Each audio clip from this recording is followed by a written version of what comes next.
What began as Donald Trump's vision for a lavish new White House ballroom has now taken on a very different identity. The project was originally presented as an elegant reception space, a grand venue where the president could host visiting leaders, state dinners, and VIP guests. But today, the Trump administration is making a very different argument. It says this is not simply a ballroom. It is a critical national security structure. And underneath it, according to the administration, is a sophisticated military and security complex.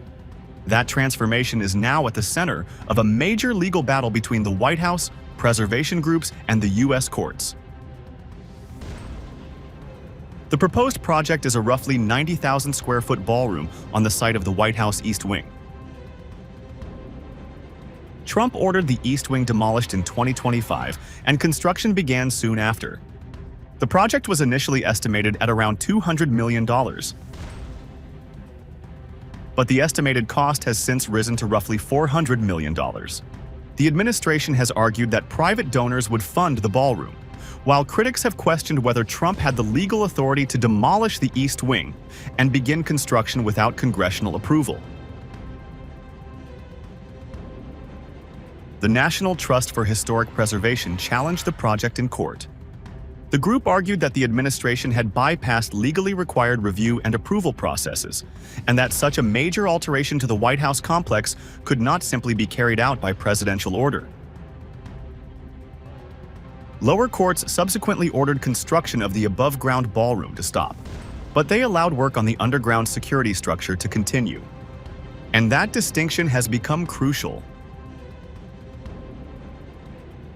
Because the Trump administration is now telling the Supreme Court that the ballroom and the underground complex are not really two separate projects. They are one integrated military and security system.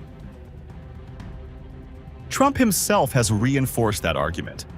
In a Truth Social post, he described the project as a desperately needed national security structure and focused heavily on the military complex underneath the ballroom. He even argued that the upper and lower sections cannot function independently. That represents a significant shift in the way the project is being presented. The original pitch was about space, luxury, and diplomacy. Now, the central argument is survival and security. Trump's administration says the White House faces modern threats that include drones, missiles, snipers, and attacks on the president. Officials from agencies including the FBI, CIA, and Secret Service have backed the broader security argument in filings before the Supreme Court. The Army Secretary has gone even further. Daniel Driscoll argued that the ballroom could function as a kind of outer protective layer. In the event of a drone attack, he described the structure as a potential sacrificial outer cover, protecting people and the military facilities underneath.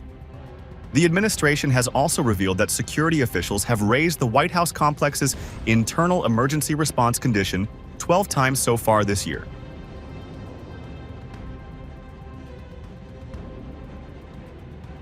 And it has pointed to threats against the president as part of the justification for strengthening the White House grounds. But there is a major problem for the administration. The courts have not accepted the argument that national security automatically gives the president authority to bypass Congress. A federal appeals court recently ruled that the Trump administration could continue underground security construction, but that the above-ground ballroom could not proceed without congressional authorization. That ruling effectively split the project in two. The administration is now asking the Supreme Court to intervene, and the timing is critical. The appeals court has ordered the administration to halt ballroom construction by August 21st unless Congress authorizes the project. But Congress is currently in recess and is not expected to return before the deadline.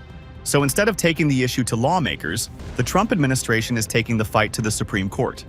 The administration says the project is already around 65% complete, and that stopping construction now could create additional security and structural problems. But critics see the argument differently. They say national security concerns should not be used to avoid the constitutional role of Congress or the historic preservation process. The National Trust has also rejected Trump's accusation that it was given confidential military plans and then improperly exposed them through its lawsuit. The group says it was never shown classified plans and that Trump himself has publicly discussed the underground project. There is another layer to this controversy: the appearance of the building itself. Trump has long wanted a large ballroom at the White House. Secretary of State Marco Rubio has argued that the current facilities are inadequate for hosting foreign leaders and that visiting dignitaries sometimes have to be accommodated in temporary tents on the South Lawn. Trump has also promoted the ballroom's design and aesthetics. But architects and preservationists have warned that the enormous structure could overwhelm the White House mansion itself.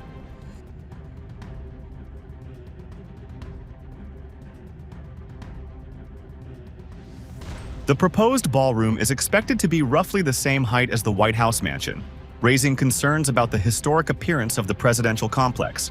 And Trump has continued to blend the two arguments: luxury and security. Even a recent AI-generated video showed Trump walking through the proposed ballroom alongside George Washington, while Trump referred to the project as a military complex ballroom.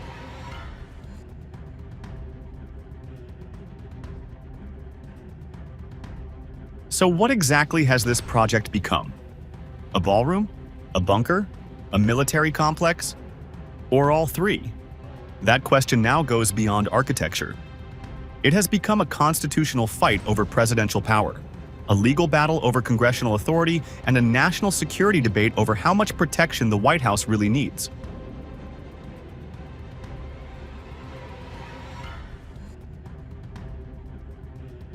The administration insists that the underground facility is essential in an era of drones, missiles, and assassination threats. Critics counter that security does not give the president unlimited authority to transform one of America's most historically important buildings without congressional approval. And now the final decision could move to the Supreme Court. The remarkable part of this story is how dramatically the justification has changed. Trump wanted a grand ballroom to entertain the world's most powerful people. Now his administration is asking the courts to see that same project as a shield against the world's most dangerous threats. The ballroom may still be designed for presidents, diplomats, and lavish state dinners. But politically and legally, it has become something much bigger. A test of how far presidential power can go in the name of national security.